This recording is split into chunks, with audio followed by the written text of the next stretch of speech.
Bueno, continuamos con los niños y el duelo. El duelo ya sabemos que es un proceso emocional que atraviesa a una persona tras sufrir una pérdida. Estas pérdidas no tienen solo que llevar la pérdida de un ser querido. También puede ser la pérdida de una casa, de una situación psicológica, de un trauma tras un accidente en el que tengamos que perder una condición nuestra física. Pueden ser por muchas pérdidas ligadas al desarrollo, pérdidas del estado de niño, del estado adolescente, una jubilación, una pérdida de unos objetivos, de unos ideales o incluso de unas ilusiones.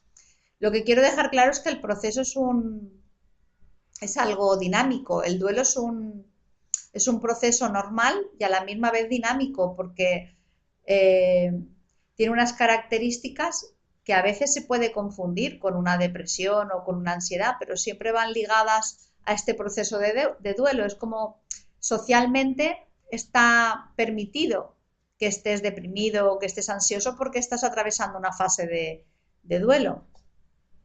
Entonces, estos cambios en la condición de ser y estar del niño se denominan transiciones psicosociales y tanto el bebé como el niño como el adolescente viven como verdaderos duelos su pérdida de condición de ser. Es decir, cuando un niño pasa de una etapa de niño a la de adolescente, también tiene que sufrir una etapa de duelo. El destete, la bipedestación, la entrada en el colegio, los cambios corporales o los cambios en las relaciones con los padres, todo esto también implica un proceso de duelo. El proceso de vivir se halla siempre marcado a una serie de pérdidas. Hay unas creencias falsas sobre el duelo en los niños. Muchas veces los adultos pensamos que los menores no se dan cuenta de lo que sucede o que si lo entienden no lo viven con la misma intensidad que los adultos, precisamente por no ser conscientes plenamente de ello. Sin embargo, las investigaciones y la experiencia clínica con niños ha demostrado que esto no es así. Todos los niños y los adolescentes elaboran el duelo tras la pérdida de un familiar. Las vivencias de pérdida suelen afectar más a los niños que a los mayores, ya que inciden en un ser todavía en construcción. Esas defensas cognitivas todavía no están desarrolladas y esas estrategias de afrontamiento están todavía en desarrollo. En un afán por protegerlos de todo sufrimiento, se aparta al niño de la experiencia familiar de elaborar ese duelo, en ese proceso de ir al tanatorio, de ir al cementerio, se le suele apartar. Entonces al niño se le impide que elabore esas reacciones.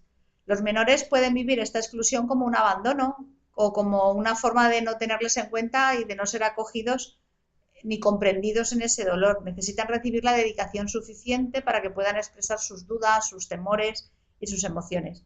Tanto a los más pequeños como a los mayores les resulta de gran ayuda poder despedirse de su ser querido, como atravesar ese duelo pues acompañados. Otra idea falsa del duelo en los niños es la creencia de que acudir a los funerales puede ser perjudicial para ellos. Hoy sabemos que a partir de los 6 o 7 años la incorporación de los niños a los ritos funerarios puede ser muy beneficiosa porque implica incorporarles e incluirles nuevamente en la familia, así como ofrecerles la oportunidad de recibir el abrazo de los seres queridos que van a ir a despedirse también de nuestro ser. Sabemos que el duelo no es un proceso lineal, las emociones pueden ser más o menos intensas y todo ello entra dentro de algo esperable. El duelo es un proceso íntimo, privado, pero a la vez también es social. Varía en función de cada individuo. Estas variaciones dependerán del carácter de cada persona, de su personalidad, de su edad, como de la relación que tuviese con la persona fallecida. El duelo también es un proceso que necesita un reconocimiento social. A la persona que está en duelo le resulta de gran ayuda recibir el apoyo y la compañía de sus seres queridos. El duelo es un proceso activo que implica un trabajo personal. Requiere una elaboración personal. Algunos autores hablan del duelo como un proceso activo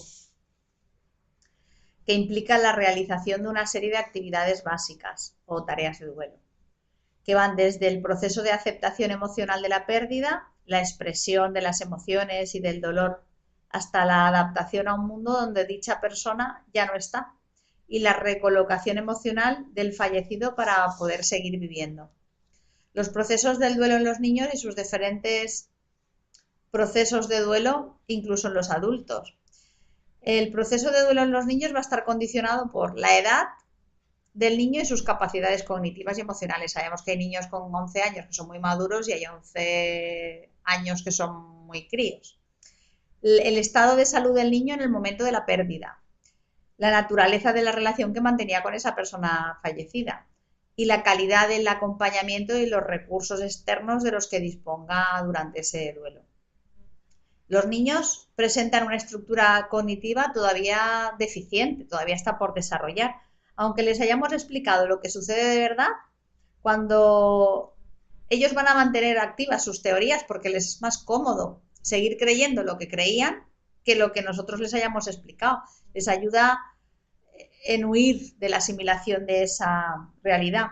Si los adultos cuando estamos en duelo necesitamos el hablar de lo sucedido, para los niños es de vital importancia tener la oportunidad de preguntar y expresar cuanto necesiten por lo ocurrido. Generalmente presentan un fuerte deseo por conocer y saber, a diferencia de los adultos que no suelen decir nada. No debemos dejar a solas al niño en su duelo, ya que este puede complicarse precisamente porque no se ponga en marcha todo su pensamiento literal y egocéntrico o su mundo de fantasía. Los niños pueden sentirse culpables o responsables de lo sucedido. Pueden creer que la persona va a volver porque está realmente dormida. Pueden desear ir al cielo y buscar las formas de llevarlo a cabo, el despertarlo y que vuelva. Calibrar lo que ha comprendido a través del diálogo y dar explicaciones acordes a su edad es esencial. Los niños necesitan la presencia real de sus figuras de apego. Los menores requieren de esas presencias, de esas figuras suyas de apego de toda la vida, generalmente suelen ser sus padres, para poder avanzar en ese desarrollo evolutivo. Perder a un ser querido en la infancia, sobre todo si se trata de una figura fundamental, como puede ser la madre, hace que el duelo sea todavía más profundo, doloroso y peligroso. Sabemos que es absolutamente necesario que otra persona cercana y cotidiana para el niño tome las riendas de su vida y se encargue de ofrecerle plenamente un mundo seguro y contenedor. A diferencia de los adultos que pueden tardar mucho tiempo en entablar nuevas relaciones, los niños necesitan sentir y comprobar que sus necesidades son satisfechas tras la pérdida y buscar seguridad y abrigo en otros miembros de su entorno. Los niños son menos dueños de su vida que las personas adultas. Generalmente los adultos conocen de primera mano lo sucedido con la muerte, porque han recibido de una manera temprana todos los detalles. Los niños a este respecto se encuentran en una situación de desventaja frente a los adultos. Algunos menores ven complicado su duelo, ya sea por no recibir la información adecuada, por permanecer excluidos o bien porque ésta sea inadecuada a su edad. Lo que se le dice al niño, cómo y cuándo se le dice, es enormemente importante en el desarrollo de su proceso de duelo. Un manejo inadecuado de la información puede añadir al duelo del niño nuevas dificultades, tanto cognitivas como emocionales. Los niños dependen de los adultos para expresar y consolar su dolor. Los niños tienen también un modo particular de expresar sus emociones. Lo primero que debemos saber es que los niños no pueden mantener durante mucho tiempo un estado de aflicción y de pena.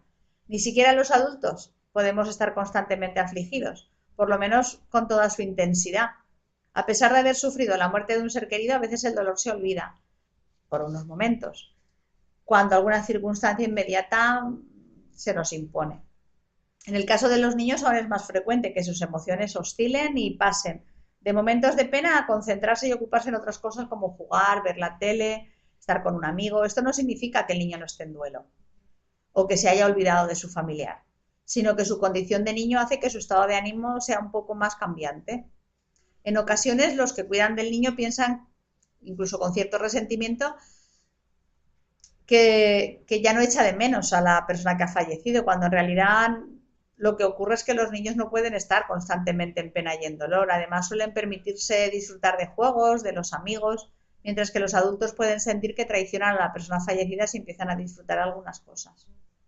Su pena tiende a expresar más con el cuerpo y con el comportamiento que con la palabra. El juego, el dibujo y los cuentos son el medio de expresión natural para los más pequeños. Por ello debemos estar muy atentos y acompañar y animar a los niños a que dibujen, jueguen o inventen historias, porque estas serán sus herramientas para comprender y elaborar el duelo. Y nosotros podemos utilizar esos personajes de esas historias para ir resolviéndoles esas dudas, para ayudar a que puedan canalizar y expresar sus sentimientos. Si un adulto teme mostrar sus sentimientos o rechaza hacerlos, es muy probable que el niño también oculte los suyos. Además, muchas veces no llegamos a permitir al niño que se sienta triste por nuestra propia preocupación o dificultad para manejar la situación, mientras que los adultos esperamos que este sea su estado normal cuando se encuentran en duelo.